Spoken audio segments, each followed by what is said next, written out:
Hello guys and welcome to episode 6 of UCL diaries. और आज हम बात करने वाले हैं एक ऐसे मोमेंट की चैंपियंस लीग फाइनल में जो कि एग्जाम्पल है स्पोर्ट्समैन स्पिरिट का। किस तरीके से हम इस मोमेंट को देख के अपने यंग जनरेशन को सिखा सकते हैं चीज़ें, या एज बेटर स्पोर्ट्स पर्सन्स अपने आप को कंडक्ट कर सकते हैं। ये मोमेंट हमको वो चीज़ सिखाता है। तो इसके लिए हमको जाना पड़ेगा इस मिलेनियम की शुरुआत में, जहां पर वेलेंसिया बहुत अच्छी फुटबॉल खेल रही है। हम आते हैं 1999-2000 सीजन के चैंपियंस लीग कैंपेन में, जहां पर एक नया फॉर्मेट इंट्रोड्यूस किया गया है।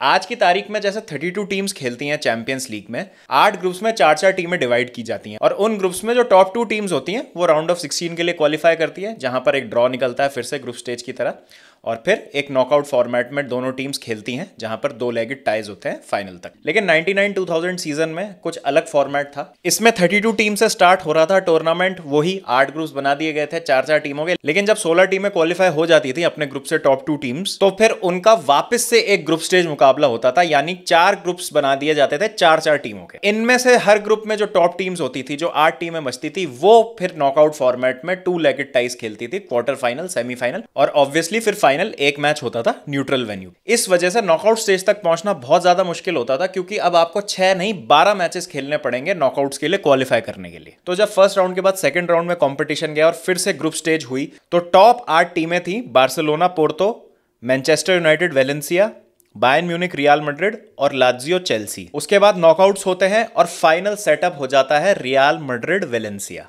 रियल मैड्रिड बहुत ही स्ट्रांग थी उस समय, जहां पर वो मैनचेस्टर यूनाइटेड और बायर्न म्यूनिख को हरा के क्वार्टर फाइनल्स और सेमीफाइनल्स में उन्होंने अपनी फाइनल्स में जगह बनाई थी।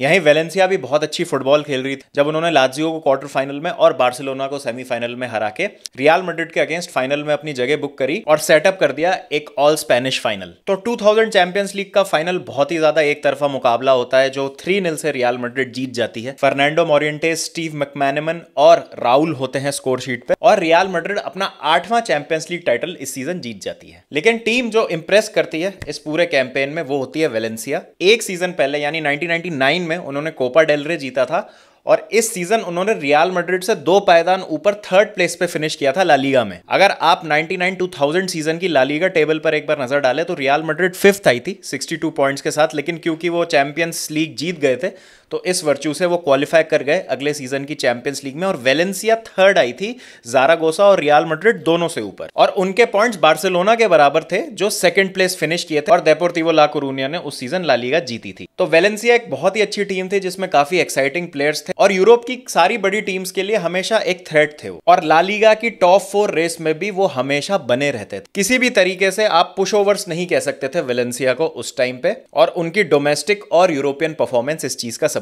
थी। फिर अगले सीजन का चैंपियंस लीग कैंपेन शुरू होता है 2000-2001 सीजन का। सेम फॉर्मेट फॉलो किया जाता है, और जो फाइनल 8 टीमें नॉकआउट्स में पहुंचती हैं इस बार, वो होती है Galatasaray, Real Madrid, Manchester United, Bayern Munich, Leeds United, Deportivo La Coruna, Arsenal और वेलेंसिया। इस बार बायर्न म्यूनिख रियल मैड्रिड को सेमीफाइनल में हरा देती है, और पिछले साल जो सेमीफाइनल में बायर्न म्यूनिख रियल मैड्रिड से हारी होती है उस हार का हिसाब बराबर कर लेती है। यहीं पे ही वेलेंसिया लीड्स को हराती है सेमीफाइनल, और लीड्स का चैंपियंस लीग के सेमीफाइनल तक पहुंचना भी अपने आप में एक बहुत ही इंप्रेसिव अचीवमेंट था। लेकिन यहां पर वेलेंसिया आर्सेनल को पहले तो अवे गोल्स में हराती है क्वार्टर फाइनल में, 3-0 के एग्रीगेट से लीड्स को हरा देती है सेमीफाइनल में, और बायर्न म्यूनिख के अगेंस्ट अपनी फाइनल में जगह फिर से बुक कर लेती है। तो लगातार 2 सीजन यहां पर 2 चैंपियंस लीग फाइनल्स के लिए क्वालिफाई करती है वेलेंसिया। और अब हम आते हैं 2001 के चैंपियंस लीग फाइनल पे। 2001 चैंपियंस लीग फाइनल शुरू होता है। मैच के तीसरे मिनट में ही वेलेंसिया को पेनल्टी मिलती, और मेंडिएता स्कोर कर देते हैं, वो पेनल्टी कन्वर्ट कर देते हैं स्पॉट से और लीड दिला देते हैं वेलेंसिया को। उसके बाद बायर्न काफी सारा पोजेशन डोमिनेट करती है, बॉल अपने पास रखती है, काफी अटेम्प्ट्स भी बनाती है, और फर्स्ट हाफ के एंड में उनको भी एक पेनल्टी मिलती है, जो कि सैंटियागो कैनिजारेस, वेलेंसिया के गोलकीपर, बहुत ही शानदार तरीके से सेव कर लेते हैं और वेलेंसिया की लीड को बरकरार रखते हैं। 50th मिनट पे एक और पेनल्टी मिलती है बायर्न म्यूनिख को, और स्टेफान एफेनबर्ग इस बार कोई गलती नहीं करते और पेनल्टी को कन्वर्ट कर देते हैं। स्कोर हो जाता है 1-1। फिर 90 मिनट तक 1-1 रहता है स्कोर। मैच जाता है एक्स्ट्रा टाइम में। एक्स्ट्रा टाइम में भी कोई गोल स्कोर नहीं होते, और अब हम आ जाते हैं पेनल्टी शूटआउट पे। यहाँ पर दोनों ही टीम्स के पास बहुत ही बेहतरीन गोलकीपर्स हैं। वेलेंसिया के पास है सैंटियागो कैनिजारेस और बायर्न म्यूनिख के पास है ओलिवर कान। पेनल्टी शूटआउट की शुरुआत वेलेंसिया के लिए अच्छी होती है। पॉलो सर्जियो बायर्न म्यूनिख के लिए पहली पेनल्टी मिस कर देते हैं और मेंडिएटा वेलेंसिया के लिए कन्वर्ट कर देते हैं। फिर हसन सैलिहैमिदिच आता है बायर्न म्यूनिख के लिए और वो भी पेनल्टी कन्वर्ट कर देते हैं। उसके बाद ओलिवर कान दो बहुत ही बेहतरीन सेव करते हैं। एक शॉट वो ज़ाहोविच का सेव करते हैं और उसका अगला ही शॉट कार्बोनी का वो सेव कर लेते हैं। स्टेफान एफनबर्ग अपनी पेनल्टी कन्वर्ट करने आते हैं और बराहा भी अपनी पेनल्टी वेलेंसिया के लिए कन्वर्ट कर देते हैं और गेम जाता है अब सडन डेथ में। यहां पे बायर्न अपनी 2 और पेनल्टीज कन्वर्ट कर देते हैं। किली गोंजालेस स्कोर कर चुके हैं वेलेंसिया के लिए और अब स्कोर बराबर करने के लिए पेलेग्रीनो आते हैं वेलेंसिया के लिए और ओलिवर कान इस पेनल्टी शूटआउट का तीसरा सेव करके बायर्न म्यूनिख को 25 साल के बाद यूरोपियन चैंपियंस फिर से बना देते हैं और बायर्न अपना चौथा चैंपियंस लीग टाइटल जीत जाती है। मैच खत्म होता है, बायर्न प्लेयर सेलिब्रेट करने लगते हैं, लेकिन इसके बाद जो मोमेंट आता है वो शायद सबसे खूबसूरत मोमेंट है अगर हम स्पोर्ट्समैन स्पिरिट की बात करें चैंपियंस लीग में। तो ओलिवर कान पहले तो थोड़ा सा सेलिब्रेट करते हैं, लेकिन फिर उनको दिखते हैं सैंटियागो कैनिजारेस जो वेलेंसिया के गोलकीपर होते हैं और वो रो रहे होते हैं और ओलिवर कान जाते हैं उनके पास और उनको कंसोल करते हैं। ये एक बहुत ही इमोशनल सीन है जहाँ पर एक गोलकीपर अपने साथी गोलकीपर को मना रहे हैं।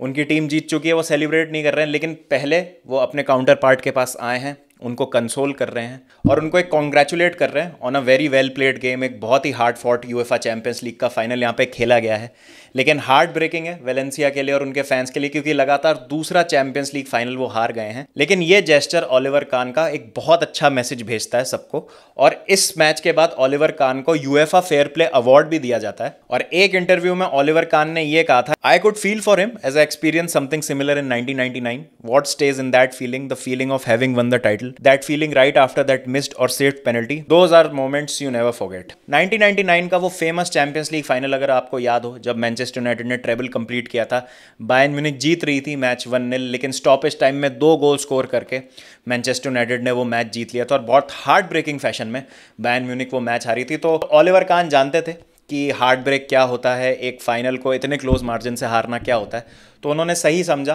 कि अपने फेलो गोलकीपर को कंसोल करें और ये इमेज आज भी बहुत फॉन्डली रिमेंबर की जाती है और ये एक एग्जाम्पल है स्पोर्ट्समैन स्पिरिट का और कैसे हम इस स्पोर्ट को और इस दुनिया को और बेहतर बना सकते हैं अगर हम इतना कंसिडरेट हों और अगर अपने अपोनेंट्स को भी इतनी रिस्पेक्ट के साथ ट्रीट करें।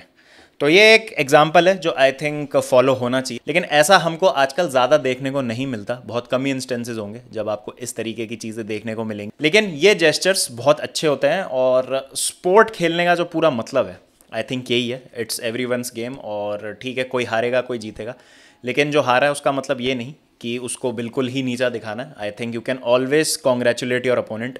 अगर आपने एक बहुत ही अच्छा गेम खेला है, एक बहुत हार्ड फॉट गेम रहा है, तो डेफिनेटली आपको अपने अपोनेंट की रिस्पेक्ट करनी चाहिए।